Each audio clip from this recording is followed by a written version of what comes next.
This is the BBC. This podcast is supported by advertising outside the UK. Thanks for downloading the In Our Time podcast. For more details about In Our Time and for our terms of use, please go to bbc.co.uk/Radio 4. I hope you enjoy the programme. Hello, on In Our Time this week we'll be discussing nothing less than human nature. Some argue that we're born as blank slates, and our natures are defined by upbringing, experience, culture, and the ideas of our time. Others believe that some of the essential figurations of human nature are innate and predestined, regardless of time and place. And there are others who believe that human nature's uniqueness is debatable.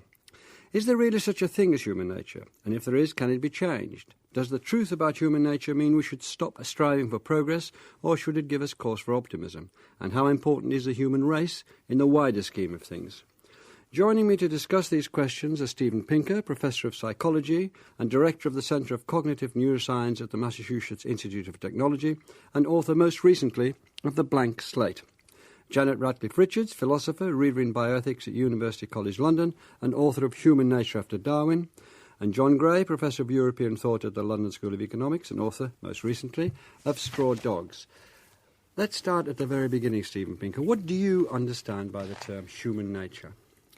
It's the set of emotions and learning abilities and ways of conceptualizing the world that are common to all humans and that allow us to learn and make culture. So all of us have similar natures, whatever sort of person we are, wherever we're born, whatever time, background, opportunities, and so on. That's more or less what I would call human nature, is what we all have in common. And an acknowledgement of human nature is simply that there is a long list that goes in that category, that it's not negligible. Although you say that very straightforwardly, and people will cotton on to that immediately, there has been an argument for many centuries about where human nature comes from, what it really is, how it should be more closely defined. Can you give us some idea of the passage of those arguments? Well, certainly in modern intellectual life in, say, Britain and the United States, there is the creationists, the people who derive their beliefs about human beings from religion. Then many people influenced by 20th century social science believe in a kind of blank slate, namely that human nature really doesn't have much to it other than a few simple drives like hunger, thirst, and sex. I think it was Ortega y Gasset who said, man has no nature, he only has a history. Perhaps the clearest statement of the doctrine of the blank slate. Does the idea of the noble savage still linger, do you think? There's the idea of Leviathan as man, solitary, mean, nasty, brutish, and short, or life is. Do you think that still lingers in thought? Absolutely does. I think there is a widespread belief in the noble savage, the idea that were it not for corrupting social institutions, people would be inherently peaceable and unselfish. You see it, for example, in repeated declarations that violence is learned behavior. Now, that's not totally wrong. Obviously, the prevalence of violence varies from time to time and place to place in ways that have nothing to do with genetics. But on the other hand, one would think that something about our nature would help us understand why violence occurs when it occurs. Nonetheless, this statement is repeated by scientific, social scientific, cultural organizations all the time. You see it in the conduct of research, the fact that many studies look at correlations between what parents do and how their children turn out and simply assume that there's a causal relation, that parenting caused the effects in children, without even testing for the possibility that the correlations could be due to shared genes, that perhaps one of the reasons that parents who spank their children have children who grow up to be violent is that nowadays more violent people are more likely to spank their children are likely to inherit their genes. Among those genes may be those that predispose them to violence in their turn. A tiny fraction of studies at least tries to rule that out and compare these two, but the vast majority of studies won't even look at the genes as a hypothesis, let alone show that it's wrong. So what I want to say at this stage, before we move on, is that we are talking about intellectual disputes, very fierce in many cases, but we are also talking about the way that massive societies conduct their society. Because if we believe in the blank slate theory of human nature, then we educate millions and millions of children one way, and we look at society one way. If we believe in the power of genetic inheritance, we educate and look at society in another way. So these ideas actually sort of jet out into society and encompass a great deal of social behaviour and social policy. John Gray, do you agree with what Steven Pinker says, and what would you add to it? My starting point is very similar to Steven Pinker's. I take it as given that we are animals. Although science doesn't give a completely fixed picture of the world, that's one of its most well corroborated findings. The only real question is how similar or how different we are in our natures and our behaviour from other animals. That's the only question. We are animals, so if we start that way, I think we'll be more open-minded than much social and political thought, and for that matter, as Stephen has pointed out, much scientific research has been over the last few decades, to the possibility that a great deal of our behaviour is hardwired or is susceptible to some kinds of genetic explanations. After all, that's true of other animals. No one has a blank slate view about cats or dogs or horses or gorillas or dolphins. No one says that the behaviours of these different creatures are to be explained largely by the types of zoo you find them in or the types of wilderness in which they live. We take for granted in respect of these other animals, partly because we have learned from Darwin how they came to be the way they are by natural selection, that a great deal of their life arises from a nature which is both common in a lot of important respects and also fairly constant, at least in short-run periods. A leopard is a leopard is a leopard. So. Leopards don't change their spots, although I may mention that a philosopher whom I shall not name 20 years ago told me in all seriousness that he'd persuaded his cat to become a vegan. To which I responded, your arguments must have been extraordinarily compelling. It's no more possible for human beings to radically alter their natures, short of almost unimaginable techniques of cloning and genetic engineering, to become wholly peaceful, to link up with our earlier discussion, than it is for cats to become vegans. Cats are predators. They don't become vegans. They can behave in different ways in different circumstances.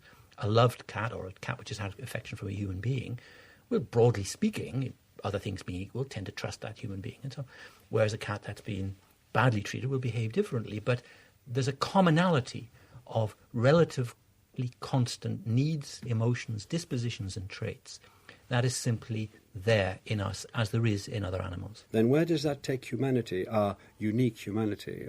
One would be open to the possibility, and what one would conclude would depend upon actual empirical research and looking at the facts, but one would be more open than many scientific researchers and social and political theorists have been, not only for the last few decades, but I really think for the last few hundred years, to the possibility that we're less different from other animals than our culture, both our traditional Christian culture and even some types of humanism, which have emerged, in my view, from that Christian background, have assumed that there's more commonality and less difference. It's an empirical question. We should study it in an open-minded empirical way. But one would be open to that possibility. And that would mean, I think, that some of the more radical political projects that emerged not only from the Enlightenment, but also from streams of thought, which in some respects were against the Enlightenment, like as aspects of Nazism were, but which imagined a fundamental change in human beings. The Maoists thought that human beings could be collectivized, would lose their familial and individualistic instincts. So did the early founders of the kibbutzim, some of them at least. Marx also believed that these visions, which certainly were widely held, and to some extent I agree with Steven Pinker, are still in some contexts held, would begin to look much less plausible. It would be like saying that other species will behave completely differently than they've ever done before, or radically differently, if you put them in different types of zoo.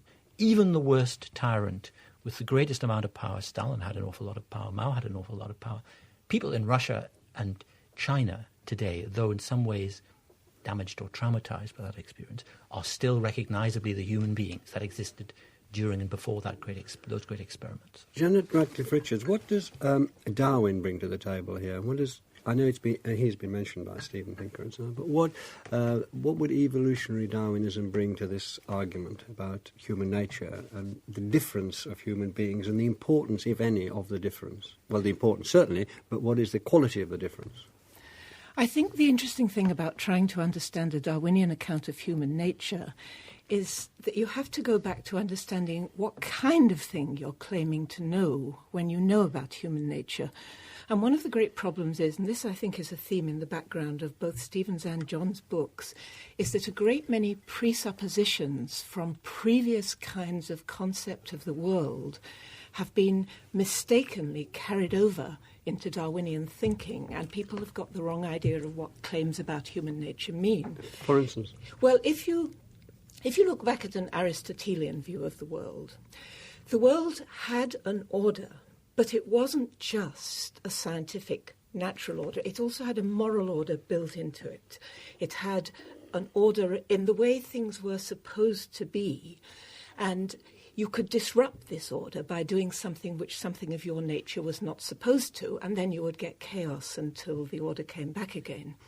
Now, the early ideas of evolution, such as were held by Darwin's grandfather, were of progress, as it were, to higher and higher states on a kind of Aristotelian chain of being. The important thing about Darwinian view of the world is that this explained how evolution could happen, but it didn't mean that things were getting better and better. And to understand the nature of something in a Darwinian sense is not to understand how it ought to behave or what its natural place is. And one of the things which most distorts the discussion of human nature in Darwinian terms is that so many people presume that if you say, for instance, men are by nature different from women and men are polygynous and women have a different kind of strategy, they think you're saying that this is how people ought to behave and it justifies it. And this is a matter of importing presuppositions from non-Darwinian, anti-Darwinian views of the world into Darwinism. And it means there's a total confusion in discussions of human nature, because what you mean by a claim about human nature is different according to what you're presupposing about the nature of the world. That was very clear. Could you elaborate it, though, on the example that you didn't pass by, just lay on the table and moved on in that contribution, where you talked about the difference between men and women is a difference of is, but we interpret it as a difference of ought. Yes, that's exactly what it is, because in a lot of previous views of the world, if you take the Aristotelian view where there was just a harmonious cosmos where things occasionally got out of place and then had to struggle to get back, the natural state of things was order and harmony. Then you go into the rather different tradition, which is also mixed up in Christianity with the Aristotelian, which is that of a creator God who ordained how things should be and gives a kind of morality that if you understand how God intended things to be, you can then do your bit for making the world a harmonious place. So if you believe in a creator God, for instance, who made men this way and women this way, you could see that from understanding that men were this kind of creature and women were that kind of creature, you could see how they were supposed to live in a harmonious family. James Fitzjames Stephen, for instance, who was one of Mill's opponents in the 19th century, said that men and women can no more have different interests than can different parts of the same body. Now, what a Darwinian says is that men and women can have very different interests, both reproductively and individually, and indeed they're going even further and saying different parts of the body can, as it were, have different interests. The Darwinian view is that there is no natural harmony, there is no ought built into things. We have to supply the oughts, and we have to understand the raw materials in order to make the best of what we can, but it's not given us by nature. So if we say that men, for instance, may have some basic instinct to rape when they're sexually unsuccessful, which is one of the theories put forward recently, this does not for a moment imply that we ought to allow men to rape. It just means that we have to work much harder than we thought to work out how to stop them raping. Well, those are very strong contributions. Before we move on, could I ask each of you, at not quite that length, because there's a bit more ground I'd like to cover here, in forming an opinion on human nature, are we obliged to make a choice between nature and nurture? And if so, what's the balance here, Steven Pinker? very, very clearly, we shouldn't and can't choose between nature and nurture. What we call nurture, namely the effects of parenting, peer influence, culture, the society at large, don't happen by magic. They're not a kind of gas that we inhale or a bacterium that bores its way in. They're possible to begin with because of certain innate faculties that we have to learn in certain ways, to conceptualize the world in certain ways. Language, I think, is the clearest example. There's no question about whether we learn language or not. We clearly aren't born with Japanese or Swahili. We have to learn the details of the language. On the other hand, if we didn't have a brain that was equipped to learn language, then we wouldn't have either language. If you compare, say, how a parrot learns when exposed to language and how a child learns when exposed to language, you realize that it's the wrong question of whether there's learning or not. There is learning in both cases. In one case, there's an attempt to mimic the sound. In another case, there's the ability to chop up the stream of sound into nouns and verbs and subjects and objects and abstract rules that allow them to be recombined to produce new sentences. So nurture and the environment can never be written off. The only point is that to understand them properly, you have to understand the innate learning mechanisms that allow culture to be created and transmitted. Do we get very far by saying it's both? I mean, is it more decisive than John Gray? Well, you're waving. Do you want to come? I needn't follow the established order all the time. Janet, you come in first. I think one of the problems here is that people will try to answer this in a kind of sweeping, quantitative way. And I think that's another of the things that comes from the wrong way of thinking about it, with the idea that there's a natural way for things to grow, and the question is how much you can distort them or change them. But if you start asking it, again in this Darwinian background, the question is not how much of each is which. It's what changes to the environment would have what effects on individuals. And once you start focusing it on the individual questions, as you do in any other area of science, you say, what do you have to do to this piece of iron to turn it into stainless steel or what? You don't say, is iron changeable or not? The question is, which things will change it in which ways?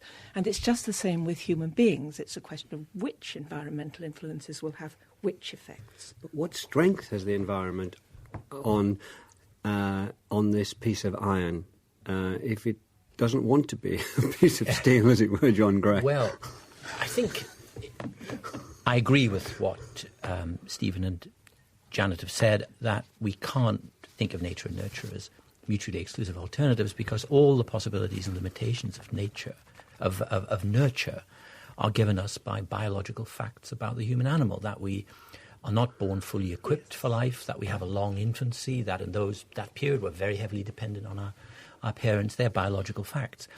But still, I think in order to find out why, after all, it's an historical and a cultural fact that this is an intensely controversial, emotive and explosive issue. Why? I think the reason is that, or one of the chief explanations of this, is that underlying this, so to speak, purely intellectual issue almost of value-free science, are other issues which connect back to views of human beings in which you explain how they are the way they are by looking to the way they would be if they were completely realized or perfect. This was the theory to which Janet referred, of final causes, which I think in the 18th century was satirized by someone who said the final cause of the human nose was snuff. In other words, a final cause is that sort of condition of perfection or complete realization to which we're all moving. Now, Darwin completely shoves that whole set of thinking, that whole kind of thinking about human beings, out of the window. And you agree with that? That it should be out of the window? It should be removed entirely, and we should start. The whole basis of our thinking should be different. And I think then, as it were, the reason we have this explosive controversy now is that the view of human beings, partly inherited from Christianity and partly inherited from pre-Darwinian secular thought, the Enlightenment, yeah, is one in which human beings have a freedom, in Christianity at least, denied to other animals. They have free will, they have immortal souls, they have possibilities of choice other animals don't have. And in the Enlightenment, or many Enlightenment thinkers, not by no means all, there are some like Voltaire or Hume who take more moderate view, but in some Enlightenment thinkers, at least, human beings are, and the human species as a whole, is regarded as, so to speak, a vast reservoir of possibilities for improvement and increased progress. Whereas, although no single set of policies ever follows from this Darwinian view of human beings, it does have indirect consequences, some of which limit the possibilities of progress. And perhaps in one sentence or two I can illustrate that. In the 30s, there was an exchange of letters between Freud and Einstein. Now, Freud had a theory different from Darwin's, and it may have been largely exploded now, of a death instinct side by side with a Thanatos and Eros. Yeah. But what was interesting to me in reading this exchange was that Einstein took something like the classical version of the more optimistic strand in the Enlightenment about war. And he said, if we can get the conditions changed in the world, we'll never have any more wars. Freud replied, well, if we can get conditions right in the world, we might diminish the possibilities of war, or we can reduce the damage that war inflicts. But some of the causes of war are such that no change in the environments in which people, the human animal, will live, will altogether remove the risk of war or the savagery of war when it occurs. And that, I think, is illustrative. Freud, in that respect, though not appealing to Darwin, was, I think, invoking a more Darwinian view than Einstein. Can I just ask, Stephen, before we move on, one thing? You've done a lot of work on twins. And it seems to me, from what I've read of what you've done on twins, the argument for nature is overwhelmingly stronger than the argument for nurture. Is that a wrong interpretation of what you've done? It just seems enormously to do with nature. You split the twins, one's brought up in a middle-class Australia, others brought up in low working-class England, and they meet at 35 and they're wearing the same dress, trousers, so they got married to the same person, they got the same trolley, that sort of thing. Now, that suggests a very powerful influence of nature, doesn't it? It does. I should say that it's not my work, but a massive amount of work that comes to very convergent conclusions that I've reviewed. I wouldn't say necessarily that nature...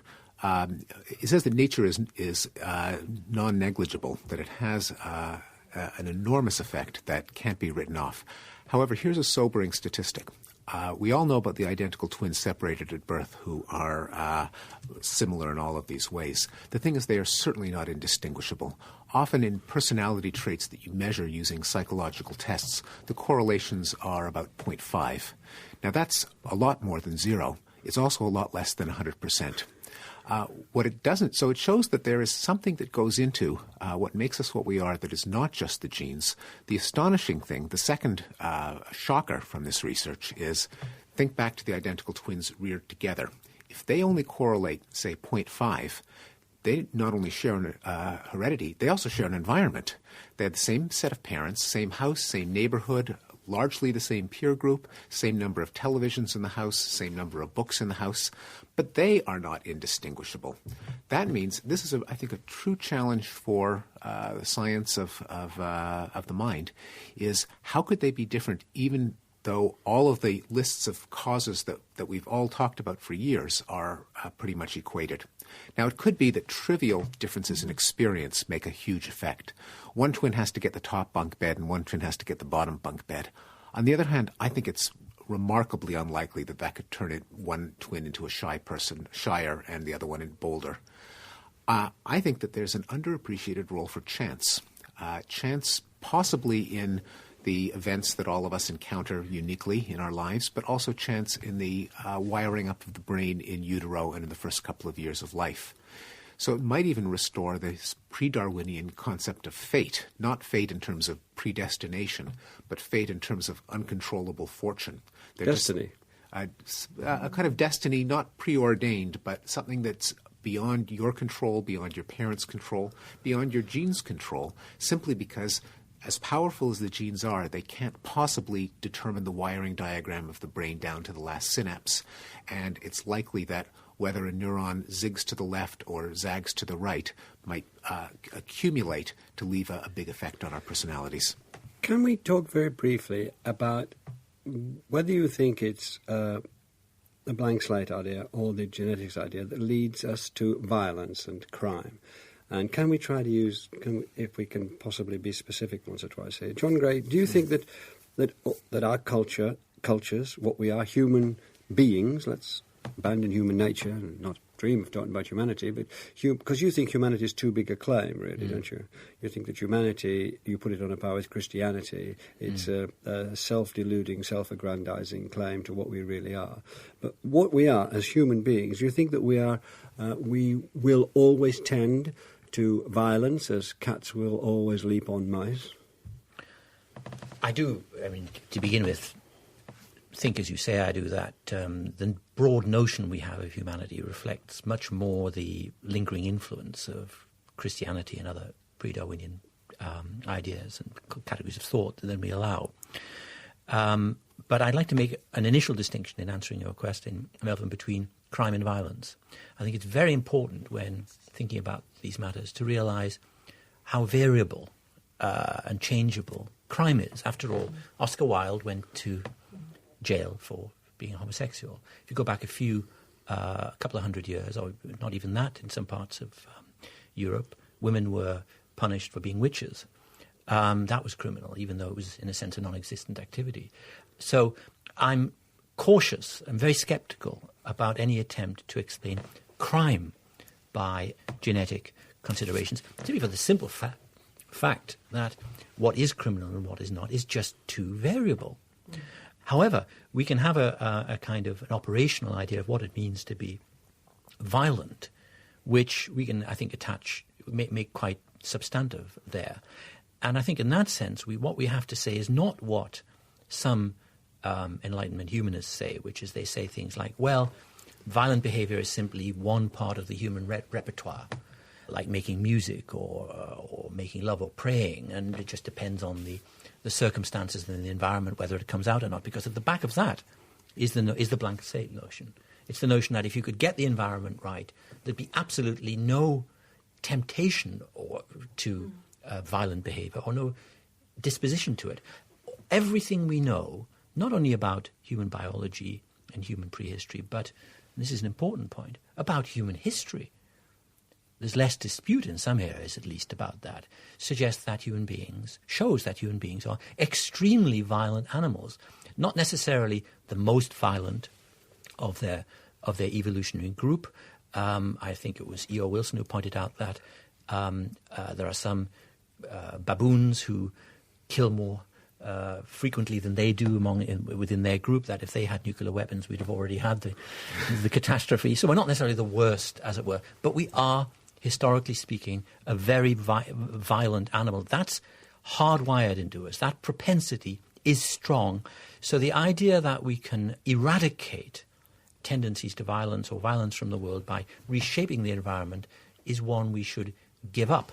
Janet, would you want to come in on that? Well, just on the other hand, that we do know that, for instance, to go back to the male-female differences, we know that in any known society, men are more violent than women, but we also know that there are tremendous variations between societies because of the kind of environment they're in, and women in some societies are more violent than men in other societies. Yeah. So you always get the sex difference, but it doesn't mean that the environment doesn't make any difference. It just means that there are different ways of controlling the impulses, different kinds of social pressures and environmental temptations. What conclusions do, say, anthropologists draw from? You take issue with anthropologists quite a lot in your book, Stephen Pinker. What argument do you have with them on this particular subject? Let's stick to violence. Well, anthropologists are, like their subject matter, divided into warring tribes. But so there are many. I rely on the work of anthropologists, but there's a large camp of anthropologists who say that everything is socially constructed and is relative to the culture, that there are societies out there that are completely peaceable. The more quantitative anthropologists who actually count bodies have, I think, established pretty convincingly that those are mythical, that, in fact, even the most supposedly peaceable societies have homicide rates that are far greater than those of Western democracies. I think the crucial thing, though, not just from anthropologists but from psychologists, is that even when there are large differences in violent behavior, there's much more commonality in a kind of violent psychology or mindset. And just a few examples. In all cultures, boys engage in more play fighting than girls. Even in the 70s, when sex differences were frowned on, the feminist summaries conceded that that's something you see in all societies. The most violent age in life is the age of 2, in which a majority of children kick, bite, and hit. And if you probe people's fantasies as opposed to their behavior, you say, have you ever fantasized about killing someone that you don't like? And about 80% of men and 60% of women say yes, and many people suspect that the rest are liars. Now, if you take a society like ours, if someone writes something nasty about me, I don't want to tell you what kind of fantasies that I have. I can guarantee that I will never act on a single one of them. So there is a scope, even if there is a common human nature, and especially if the commonality is manifested more, say, in the behavior of children and in the fantasies of adults than in actual behavior, there is a lever by which a democratic, meliorist society can try to at least affect overt behavior, even if they haven't rewritten people's consciousness.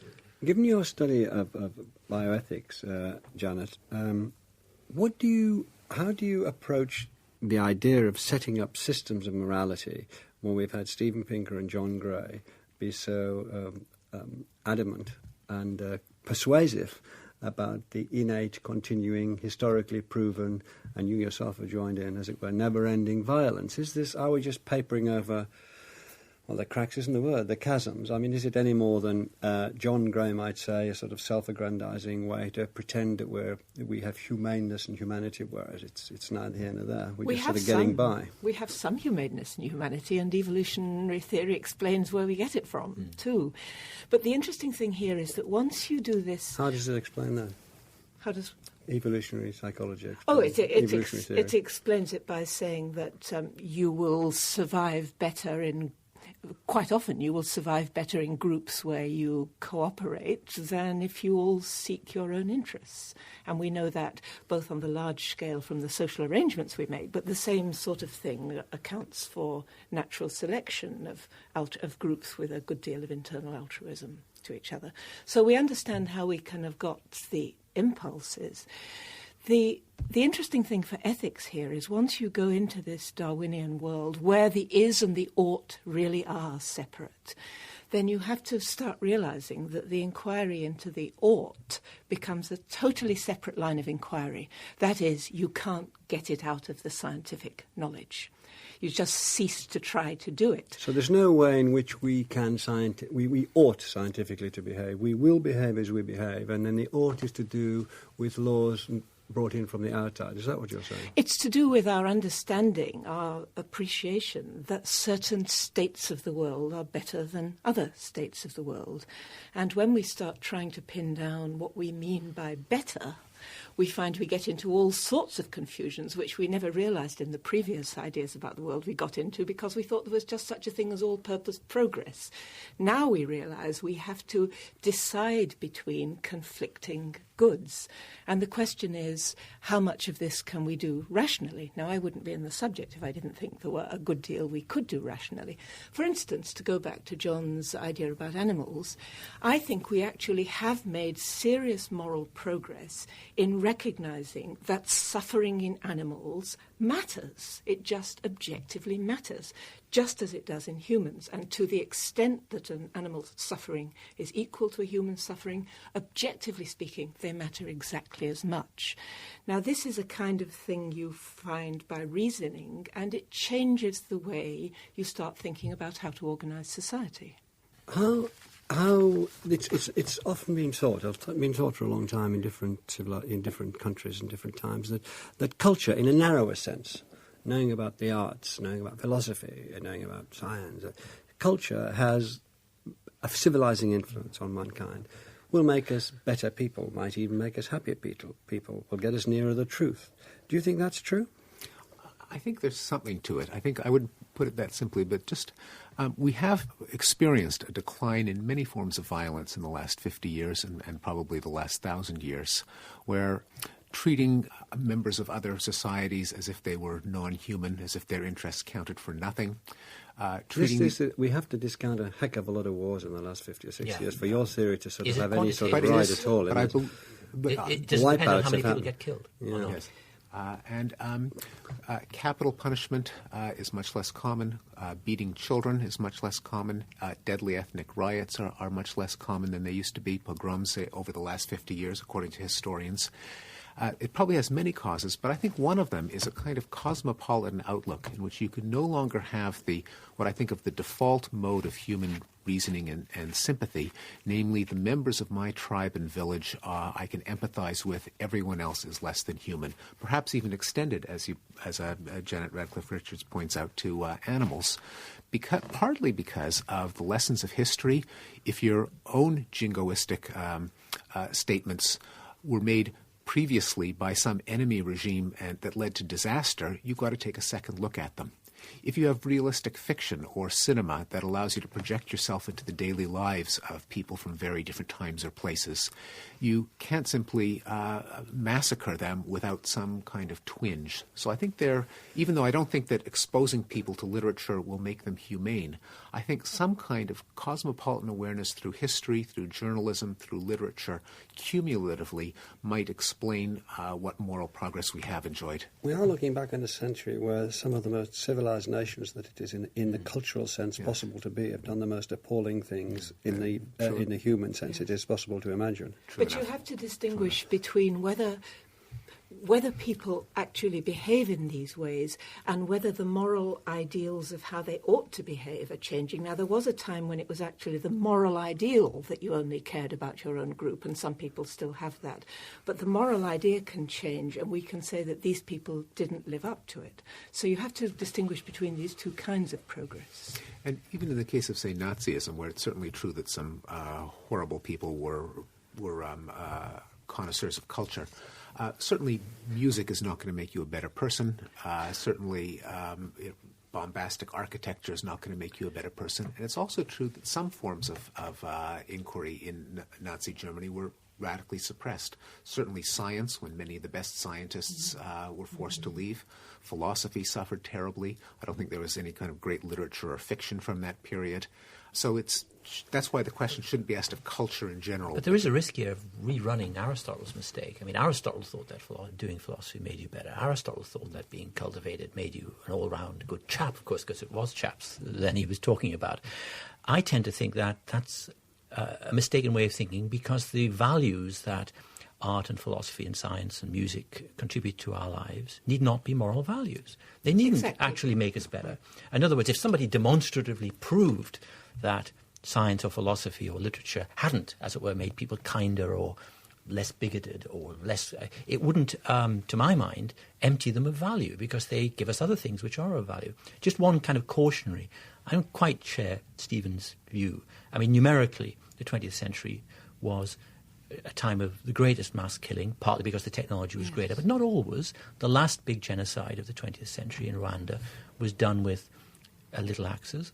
And it's also not always true that people who know a great deal about each other can't be driven into the worst types of ethnic conflict. For example, I believe it to be the case that intermarriage between Muslims and non-Muslims was highest in the whole world in Bosnia before the division. And that long-standing, not recent, degree of interpenetration and broke down within 5 or 10 years into a disastrous way. So I think we have to ask ourselves how that's possible. So I'm making two comments. One is, let's not run all types of values together and make all the values of the goods of art and science and so on into moral values. They're not.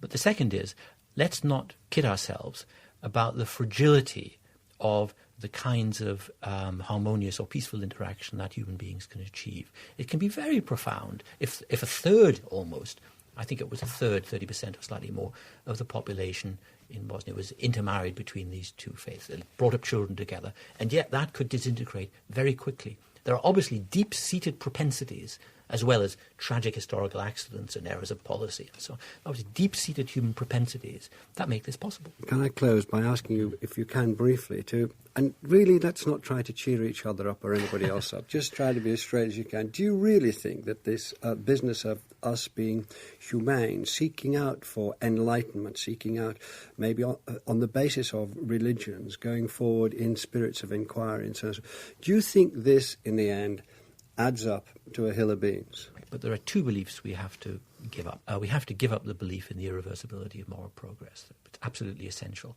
And a second belief, which is more fundamental, and which is, as it were, the root of the religion of humanism, is the idea that the growth of knowledge in and of itself somehow carries with it values of freedom or progress or humanity or whatever. It obviously doesn't. Science can be, not just can be, absolutely has been used for the most appalling purposes. So there may be a kind of ultra-chastened version of the idea of progress which survives this way of thinking, but it'll be one in which these two very fundamental beliefs will have been abandoned. The belief in irreversibility and the belief that the growth of knowledge is in and of itself somehow connected with moral and political and social progress. Janet? I think we're up against enormous difficulties. The good thing about the previous views of the world, where the moral was so integrated with the natural, was that if you understood your place and did what you could, eventually things were going to be okay. With the Darwinian world, this is just not true. It doesn't mean we can't make things better. It just means we have to think separately about what constitutes being better. Then we have to be utterly objective in our understanding of human nature, and we certainly don't go into wishful thinking because that causes trouble. There's a huge limit to what we can achieve, partly because it's so complex and partly because we're just on one tiny planet and goodness knows how much suffering is going on elsewhere in the universe. But it doesn't mean that it's not worth trying. It's the only thing we can do. And at least we know that it isn't all our fault. It isn't that we, through our fallen nature, have disrupted what was naturally good. It's that we're born into a moral chaos, and all we can do is try and make things better. Finally, Steven Pinker. Yes. Because we know that some aspects of moral progress have occurred, I think it's incumbent on us to figure out how we got to be so lucky. What was the trick? I don't think we necessarily realized it at the time. We might be able to find it only in retrospect. But some things work. Democracy works better than totalitarianism. A democratically controlled police force works better than a roving militia. And I think I would like to see historians devote more attention to trying to diagnose, at least after the fact, and test the ideas by making predictions about what does work. We clearly are up against a default human nature that isn't going to bring about peace and harmony by itself. But we have a lot of societal, political, institutional gadgets that seem to work better than the alternatives some of the time. That's a limited assessment of progress, but it's more than a hill of beans. Well, thank you very much. Thanks, Steven Pinker. Thank you, Janet Ratcliffe-Richards. And thank you to John Gray. And thank you very much for listening. We hope you've enjoyed this Radio 4 podcast. You can find hundreds of other programmes about history, science and philosophy at bbc.co.uk/Radio 4.